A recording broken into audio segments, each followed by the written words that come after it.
भात शिजवताना सुद्धा मोकळीक म्हणून शिटीवाटे वाफ बाहेर जाणं भागच असतं की नाही? तसंच आहे. ती व्यक्ती जी तुझ्याशी विनाकारणास्तव बोलते, तुझी काळजी घेते, हक्काने तुला कुठलीही अपेक्षा न ठेवता वेळ देते आणि कठीण प्रसंगी विश्वासाने तुला धीर सुद्धा देते, त्या व्यक्तीकडे व्यक्त होत जा. कारण ह्या आश्रयात तुझा भ्रमनिरास कदापि होणे शक्य नाही. आता व्यक्तिरूपात अथवा स्वरूपात ही माध्यमं तुझ्या तुझ्या अनुषंगाने भिन्न असूच शकतात आणि ती आहेतच. ती शोध आणि ठाऊक असतील तर ती जरूर जप.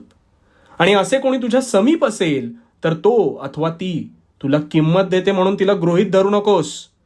नाहीतर माझा कर्माचा फेरा तुला चुकणार नाही. आणि गोष्टी हातात असतात तेव्हा त्यांची किंमत करायला शिक. कुणालाही गृहीत धरून वागू नकोस. आणि माझे लक्ष आहेच तुझ्यावर. त्यामुळे योग्य कर्म करताना भिवू नकोस.